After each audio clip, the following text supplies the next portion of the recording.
Sabi po dito, Lord willing, tatapusin na po natin ang chapter 3 ng ating confession. Sabi po dito in paragraph 7, ang doktrina ng predestinasyon, bagamat ito ay isang malalim na hiwaga, ay dapat gamitin ng may espesyal na pag-iingat at pangangalaga na ang sino man dadalo sa kalooban ng Diyos na ipinahahayag sa kanyang salita at handang sumunod at magpasakop ay makatitiyak sa kanilang pagkahirang na sila'y tinawag talaga ng Diyos. Sa gaytong paraan, ang katuroang ito ay magtataguyod sa pagpupuri, paggalang at paghanga sa Diyos. Ito rin ay magbibigay ng kababaang loob, pagsisikap at kaaliwan sa lahat ng sumusunod sa Ebanghelyo. Ngayon, itong binabanggit po na ating mga Reformed Baptist na kapatid, sabi po nila, ang doktrina ng predestination, bagamat ito ay isang malalim na hiwaga, end quote. Bakit po nila nasabi, mga kapatid, that the doctrine of predestination is a high-level mysterious doctrine? Because hindi ho talaga natin may iwasan na tanungin, unang-una, ang Diyos at maging ang ating mga sarili, sa lahat ng mga tao na pwede piliin po ng Diyos upang maligtas, bakit ako? Bakit kayo? Bakit tayo? Sa lahat ng mga kamag-anak natin, tayo yung pinili ng Diyos. Sa mga kapitbahay natin, tayo ang pinili ng Diyos para magkaroon ng kaugnayan kay Kristo. So hindi talaga natin maiiwasan na isipin, bakit tayo pinili ng Diyos? Bukod pa ho dito, mga kapatid, sabi din ho, kailangan sa ating paglapit sa doktrinang ito, kailangan may kasamang pag-iingat. Alam niyo ho, may dalawang bagay na nais ko po ipaliwanag doon sa mga salitang, sa ating paglapit sa doktrinang ito, kailangan may pag-iingat dahil madalas nagkakaroon po ng dibisyon sa loob ng simbahan dahil pinagtatalunan po ang doktrina ng predestination. May mga mananampalataya na hindi naniniwala sa predestination dahil hindi pa ho nila nauunawaan kung bakit ito ginawa ng Diyos. Meron naman mga mananampalataya, wala na silang ibang buwang bibig kundi ang doktrina ng predestination. Ito lagi ang kanilang sinasabi, pinag-uusapan. Wala na silang ibang doktrina na lumalabas sa kanilang bibig kundi lamang ang doctrine of predestination. Kaya po dito, nagkakaroon po minsan ng dibisyon sa loob ng iglesia dahil sa raming katuruan na meron po ang Panginoon sa Biblia na pwede pag-usapan, ito lagi ang kanilang pinag-uusapan, pinagtatalunan. Which of course, bagamat ang katotohanan ay napaka-importante na dapat po natin alamin talaga kung ano yung tinuturo ng Biblia, I believe that the doctrine of predestination is not something that the church should divide over. Kaya nga ang sabi ho dito dapat gamitin ito ng may espesyal na pag-iingat at pangangalaga. There is a time and place kung kailan pag-uusapan ang doctrine of predestination. Matter of fact, sinabi po ni John Calvin, ang doktrina of predestination, mga kapatid, is an in-house discussion. Anong ibig sabihin ng in-house? It means, kung pag-uusapan po natin ang doktrina ng predestination sa mga tao sa mundo, they will never get it. Iisipin nila, unfair ang Diyos, hindi makatarungan ang Diyos, meron siya pinipili, tapos meron siya hindi pipiliin. So, para sa mundo, napaka-unfair. So, they'll never get it. Kasi para sa kanila, yung mga tao nagsasabi that God is unfair, hindi nila nauunawaan kung gaano po sila kasama sa harapan ng Diyos. At hindi obligado ang Diyos na ibigay ang anuman kahilingan po nila because unang-una, ang tao ang nagkasala sa Diyos.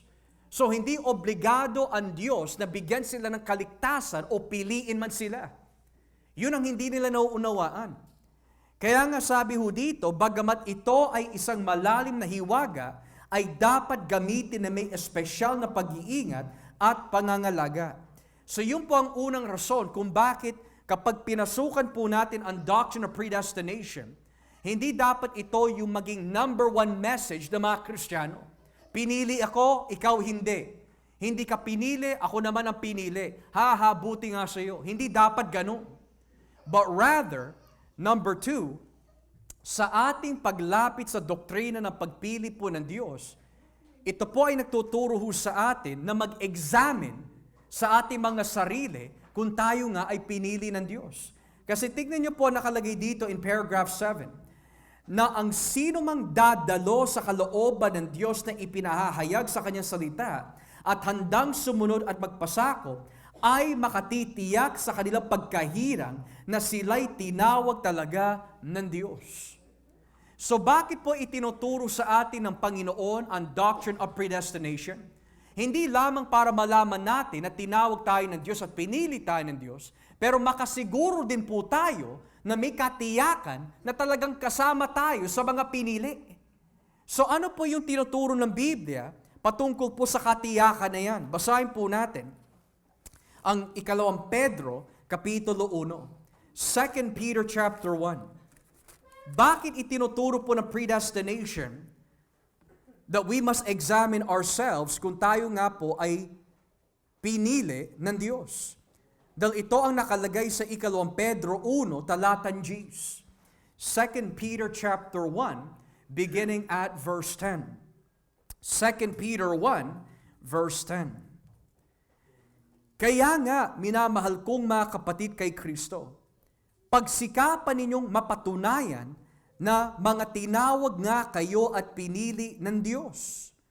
Sapagkat kung gagawin nyo ang mga bagay na ito, hindi kayo matitisod. Ano po ang ibig sabihin po ni Pedro dito? Ang doctrine of predestination ay biblical. Ang doctrine of predestination ay hindi nakasalalay sa ating sariling gawa o mabubuting gawa, kundi nakasalalay po ito sa pagpapasya ng Diyos. So bakit ito ipinisinta ng Biblia? Upang magkaroon po tayo ng examination kung tayo nga ay pinili ng Diyos. So ngayon nagbigay po ng listahan po si Pedro na dapat po makita ho sa atin para makatiyak po tayo na tayo ay pinili ng Diyos. Itaas po ang basa sa talatang 5. Dahil dito, pagsikapan ninyong maidagdag sa pananampalataya nyo ang kabutihang asal. Sa kabutihang asal ang kaalaman. Sa kaalaman ang pagpipigil sa sarili. Sa pagpipigil sa sarili ang pagtitiis. Sa pagtitiis ang kabanalan. Sa kabanalan ang pag-ibig sa mga kapatid kay Kristo. At sa pag-ibig sa mga kapatid kay Kristo ang pag-ibig sa lahat. Sapagkat kung ang mga katangiang ito ay nasa inyo at lumalago, nagiging makabuluhan at kapakipakinabang ang pagkakakilala nyo sa ating Panginoong Hesukristo.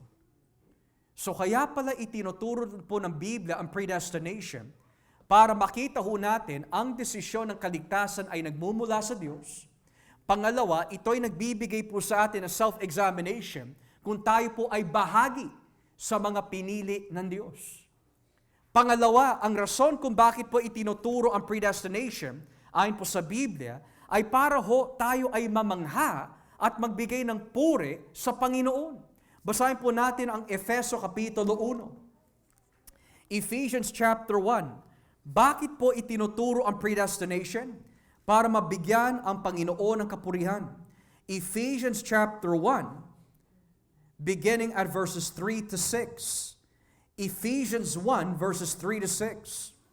Purihin natin ang Diyos at Ama ng ating Panginoong Hesukristo. Dahil sa pakikipag-isa natin kay Kristo, ibinigay niya sa atin ang lahat ng pagpapalang espiritual mula sa langit. Bago pa man niya likhain ang mundo, pinili na tayo para maging banal at walang kapintasan sa paningin niya. Dahil sa pag-ibig niya, noong una pa'y itinalaga na niya tayo para maging mga anak niya sa pamagitan ni Hesukristo.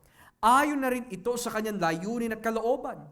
Purihin natin ang Diyos dahil sa kamangha-mangha niyang biyaya na ibinigay sa atin sa pamagitan ng kanyang minamahal na anak. So, kapag nakita ho natin na tayo po ay pinili ng Diyos, mauuwi po ito sa pagpupuri. Panginoon, purihin ka na pinili niyo po ako. Sa dami-dami tao na pwede niyo po piliin. Napakasama akong tao, and yet pinili niyo po ako, purihin ang Panginoon. Mamamangha po tayo sa kanyang dakilang biyaya. Lastly, Ang rason kung bakit itinuturo ng Biblia ang predestination, para maturuan at matulungan po tayo magpakumbaba sa kanyang harapan. Magpakumbaba sa kanyang harapan. Basahin po natin ang unang Korinto Kapitulo 1. 1 Corinthians chapter 1. At basahin po natin dito sa talatang 26 hanggang 31. Unang Korinto 1:26 hanggang 31. Sabi ho dito, mga kapatid, isipin ninyo kung ano ang iyong kalagayan nang tawagin kayo ng Diyos. Iilan lamang sa inyo ang magsasabing matalino sa paningin ng mundo, at iilan lamang ang makapangyarihan o nagmula sa mga kilalang angkan. Ngunit pinili ng Diyos ang mga itinuturing ng mundo na mangmang upang hiyain ang marurunong. Pinili ng Diyos ang mga itinuturing ng mundo na mahihina upang hiyain ang malalakas. At pinili ng Diyos ang mga itinuturing ng mundo na mababa at walang halaga upang mapawalang halaga ang itinuturing ng mundo na mahalaga. Kaya walang makakapagmalaki sa harap ng Diyos. Dahil sa Kanya, tayo'y na kay Kristo Jesus. Si Kristo ang karunungan ng Diyos para sa atin.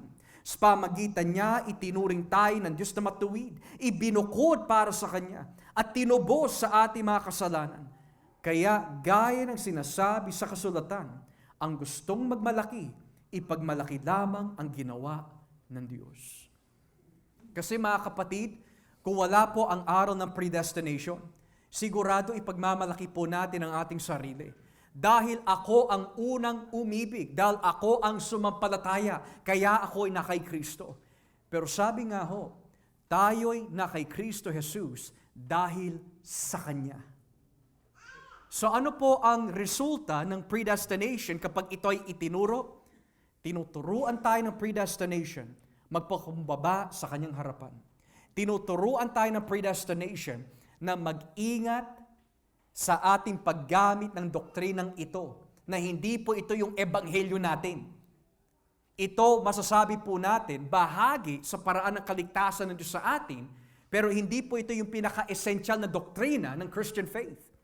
Pangatlo, ang itinuturo po ng predestination is that dahil tayo po ay pinili ng Diyos, dapat lamang purihin natin siya. Lord, why me? Lord, why did you do this? Why did you choose me? I worship you. I praise you. And we should continue, mga kapatid, na purihin ang Panginoon. So lagi po nating tatandaan, predestination humbles us. Predestination helps us examine ourselves. Predestination teaches us to worship God. So with that being said, meron po ba tayong mga katanungan this afternoon bago po tayo manalangin?